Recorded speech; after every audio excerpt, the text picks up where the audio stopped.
welcome back. We are starting our new book today, which is Scouts by James Patterson. Or no, what? I think it's by Shannon Greenland, but James Patterson presents Scouts, whatever that means. Like I said in the last video, I've actually already read this book and I really enjoyed it, so I'm excited for us to jump in, and we're gonna go ahead and do that. Chapter 1. The walkie-talkie crackles on my bedroom desk. Annie, come in. Bean's here. I snatch up the gadget. This is Annie. Over. Don't forget your walkie-talkie. Over.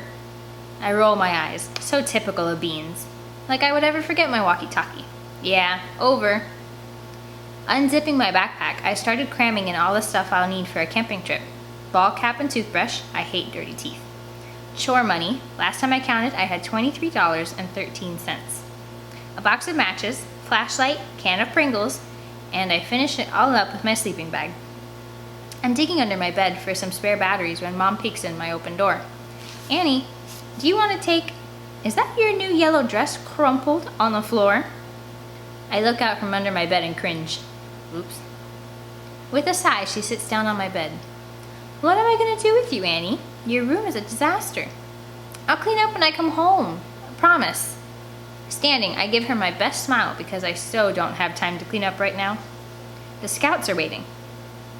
Mom looks me up and down for a second, taking in my cutoffs and Guns N' Roses tea before letting out another sigh. Uh-oh. I think we need to talk. She pats the spot next to her on the bed. Sit down for a second. My shoulders drop. What? Why? Am I in trouble? No, she says. It's just... Well... I hold my breath. What's going on? You're getting older now. You're not a little girl anymore. Your friends aren't little boys either. Before too much longer, those boys are going to want to do different things, and they may not want you to come along. You're going to want to do different things too. What? No! I snap, knowing that's never going to happen. They're my only friends. I know. Mom runs her fingers down one of my 2 dark braids. But maybe it's time you made some friends who are girls. Dad sticks his head in the open door, just back from work, and still wearing his suit and tie. My goodness, you two look so alike. Everyone always says that, and it's true. Mom's Native American genes definitely dominated over Dad's Caucasian ones. But it's especially true right now because we're both wearing our hair in braids with bandanas. Me because it's what I always do, and Mom because she's been painting our kitchen. My mom gives my dad a look. Honey, I was just telling Annie that we think she should start making some friends who are girls. Dad looks confused for a second. Oh, yeah, right. His gaze takes in my stuffed backpack. I didn't realize you were camping out with the Scouts tonight. I nod. I love when he uses our club name, even if we're not real Scouts. Where are you going to be? Rockies. He gives me a warning look. Stay at Rockies. Do not go anywhere else. I nod again so I don't have to answer him. I'm more of a lie by omission type of person. When it comes to actually speaking a lie, I stink at it. Now Finn, he's the good liar in our group. He can open his mouth and tell you whatever you want to hear, and you'll believe it. Yeah, that'd be a good skill to have. Dad looks at my overstuffed backpack again. I'm serious, Annie. Only Rockies. No wandering off. How was work today? I ask. Dad points his finger at me. Don't go on Mr. Bassinger's farm. And definitely do not climb up his silo again. I nod again. So much for changing the subject.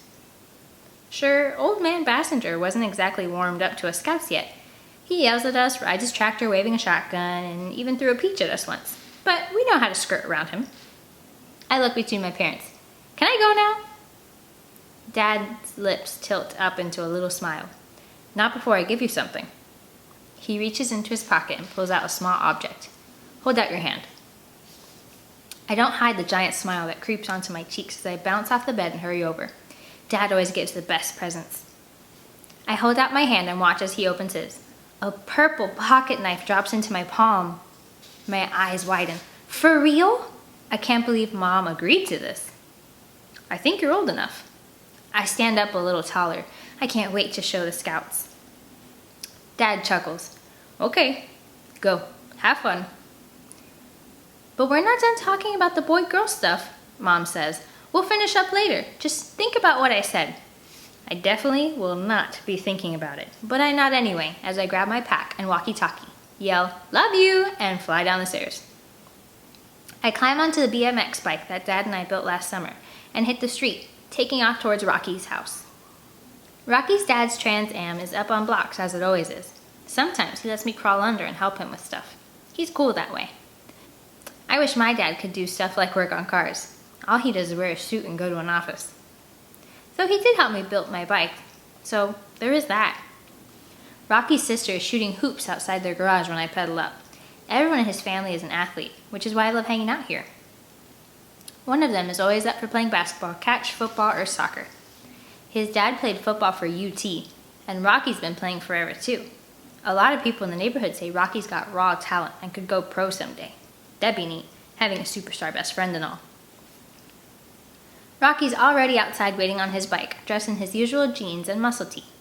He catches a wheelie off the ramp we all built in his side yard and meets up with me on the street. "You are such a girl," he jokingly complains. "I can do anything you can do, and better, so what exactly are you getting at?" "Hello?" He holds up his wrist, which doesn't have a watch. "I've been waiting forever." Let me remind you that Finn is typically the one we're waiting on, so that has nothing to do with being a girl. Besides, my parents wanted to talk. "About what?" I feel my cheeks heat as I think back to the conversation. "Nothing," I say, pedaling off. "Let's just go." We hang a left and come up on Bean's house, and Rocky and I brake to a stop in front and wait. A couple of seconds go by and then Beans opens up the door and steps out. His mom follows right behind him, sticking a finger in his face and saying something. I listen real close and make out B- and no more TV, and your father's going to be very disappointed. Beans is a straight A student. I'm sure a B- to his mom is like a D to mine. I watch as Beans stands in his high water jeans, staring down at the porch, and my chest aches. I hate what he must be feeling.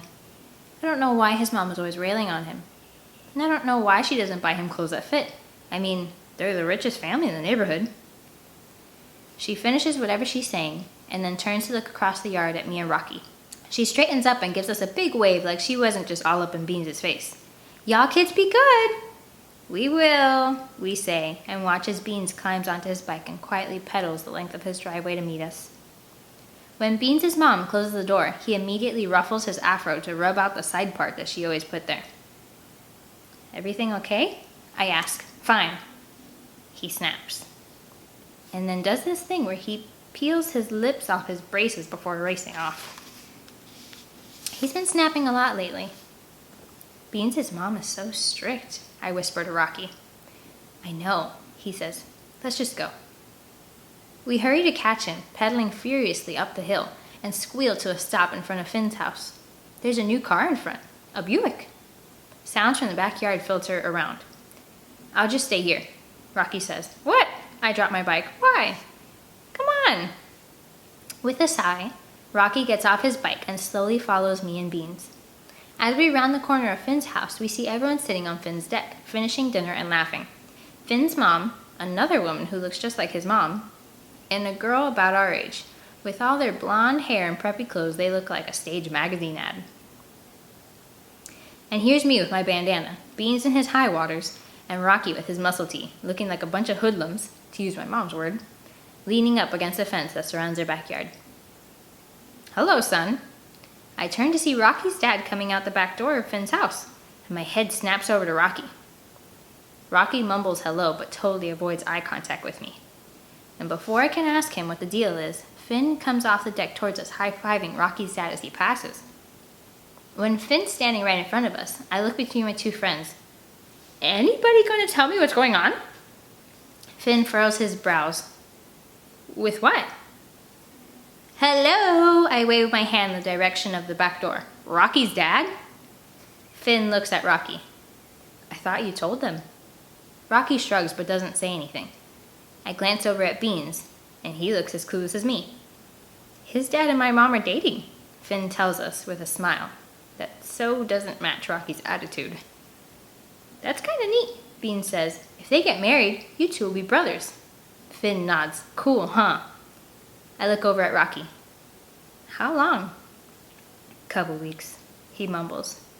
I want to be irritated he didn't tell me, but clearly there's something going on. Rocky's mom died several years ago, and he doesn't talk much about it, but I suspect this right here has got to stink. I think about my own parents, and yeah, it would totally bum me out if one of them died and the other started dating someone. But at least it's Finn's mom, who is usually really nice and not strict like Beans' mom. The laughter from the deck filters over again, and the girl who is sitting beside Finn gets up and comes bounding over, blonde curls bouncing. Wow, I hear Beans breathe, and I cut him a look right as Rocky must spot her too, because he straightens up from the fence. Wide-eyed, both Beans and Rocky stare as she comes towards us. Tank top, miniskirt, bow in her hair, and ankle socks. It reminds me of those Pert shampoo commercials where there's obviously a fake fan off camera blowing the girl's hair. This is exactly how Mom would have me dress if she could get her way. The perfect girl. Well, there are a lot of perfect girls at school who are also perfectly mean. I don't get it. What's so special about being pretty?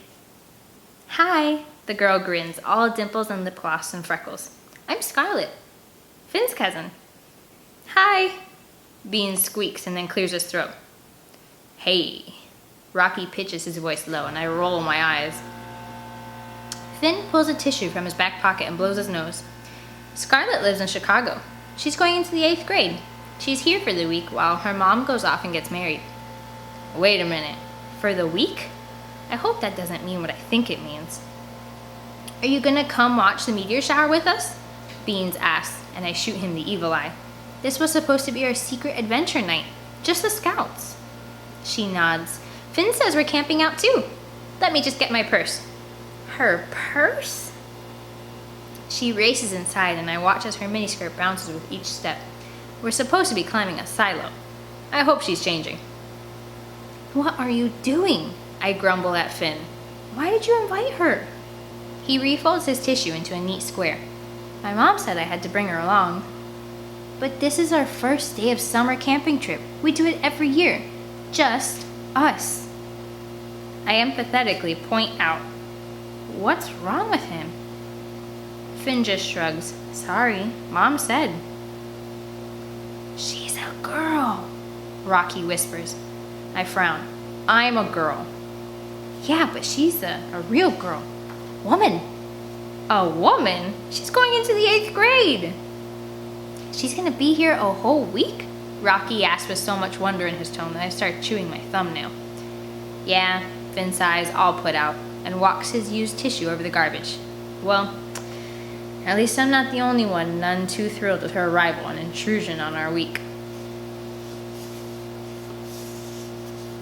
That is the end of chapter 1. So in the following chapters, they're going to begin this adventure to watch the meteor shower, and they're going to get a whole lot more than just a meteor shower. So I hope you keep on listening. Come back tomorrow for chapter 2, and then chapter 3, chapter 4, and so on and so forth. See ya.